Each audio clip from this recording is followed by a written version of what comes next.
Thank you for joining me today. It's Brian Gubernick, and welcome to the No Days Off podcast, where we believe that every single day brings a new opportunity to get better. So, I want to build upon yesterday's podcast. We interviewed Matthew Dix, an amazing guy. If you haven't listened to the episode, the interview, it's the first long form interview we've ever done here at No Days Off. I talked to Matthew for, I don't know, about an hour.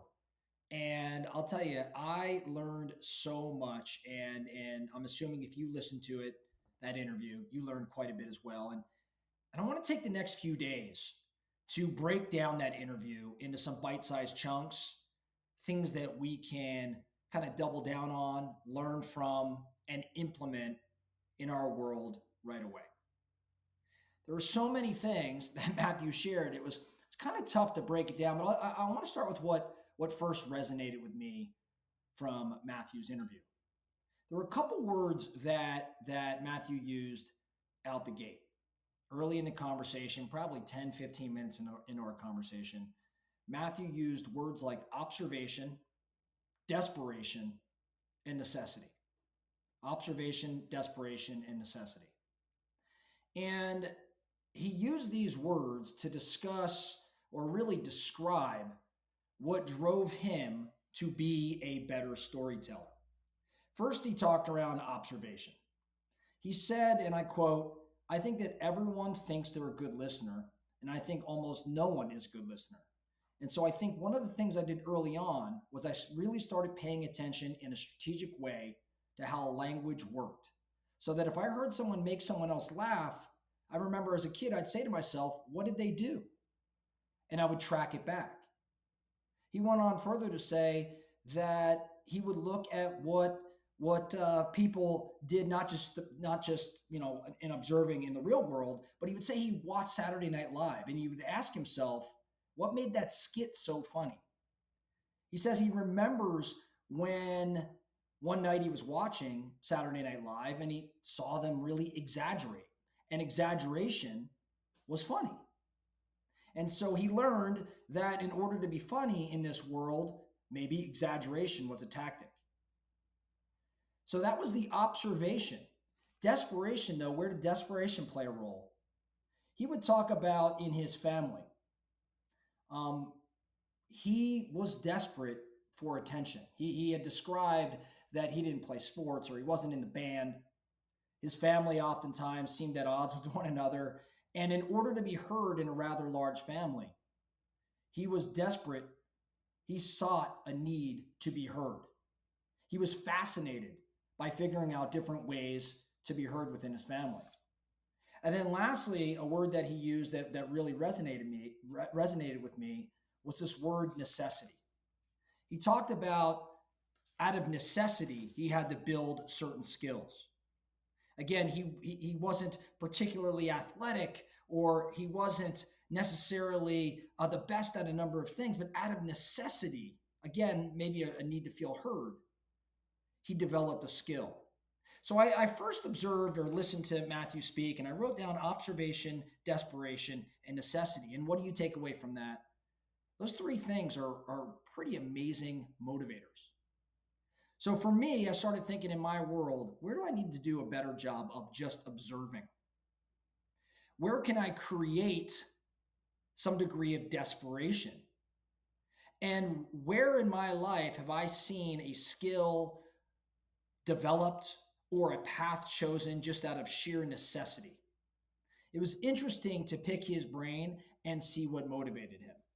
But this led to really what I want to talk about further today, which is this idea that active listening is not really something that exists. And as Matthew described, it's more about strategic listening. He actually stopped me when I was interviewing him, if you recall, or again, if you haven't listened to it, go back to it. Probably 20 minutes in, he said, "I'm going to take away the word active listening because I can't actually find a definition for that makes any sense to me." See, I've always used the word active listening. You need to be a more active listener. But he said, active listening, as far as he can tell, means there's nothing inside your ears while someone else is talking. Instead of things being active in terms of listening, he uses the word strategic listening, which is to say, when someone is telling him something, he's listening to what they're saying, meaning that he's very, very focused. Now, he kind of went deeper into this. He said strategic listening means you're actually saying to yourself, why is this person speaking? What are they really trying to say to me? How are they really feeling? What is their wish from this conversation? If they could actually speak it, if they dare to have the vulnerability and courage to say, here's what I'm really trying to say, that's what he's trying to figure out what's going on, what they're talking about. And then he can respond in a way that means something to them. So he said, and I quote, in order to do that, I'm going to assume not only do I have to be a strategic listener, you have to also ask some really good questions. And he touched on a couple of these great questions. One kind of path he took us down that I really liked. And that was this question where he was kind of describing, and we got to talking about airplane flights and how he loves to talk with people on flights. And I think I countered with, man, it's kind of my nightmare. I don't really want to talk to anybody on an airplane. And he said he feels bad for me. He said it's probably a result of a bad conversation. And he said that sitting next to someone, with bad conversation ends up ruining the plane ride and the plane experience. But he says a lot of that just has to do with people's desire to be heard instead of asking great questions.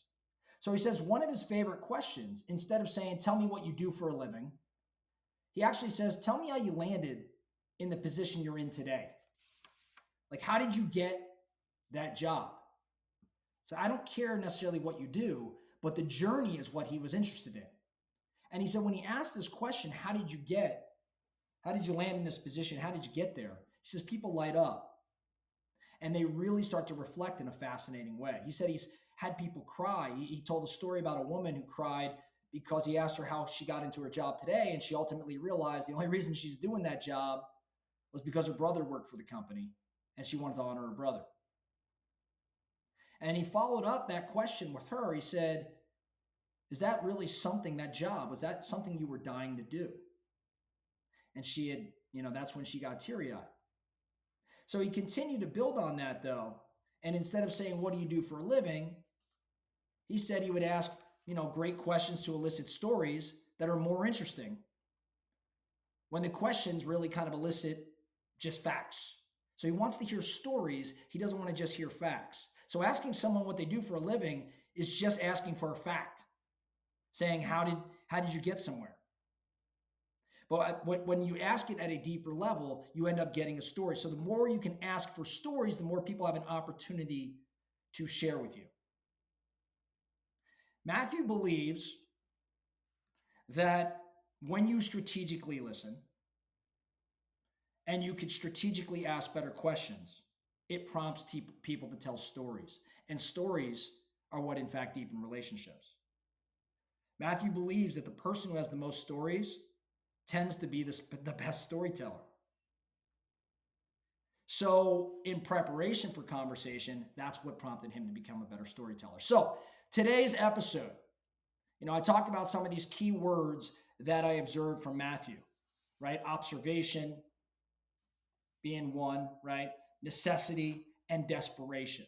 How do you think about those words? How do they apply to your world? How do they create motivation? And then as it pertains to conversation or being a strategic listener, not an active listener, but a strategic listener, how do you understand? How do you ask questions such that you get to what they're really trying to tell you?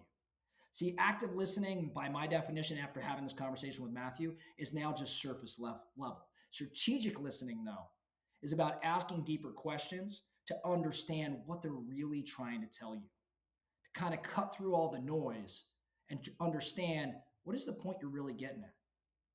Get them to tell more stories is the key. So the takeaways for you today, again, those words, how do they motivate you? And secondly, how do you become a more strategic listener using Matthew's tactics, specifically the questions that he brought to us during that interview? If you haven't listened to the interview, though, go back to yesterday's episode and check it out.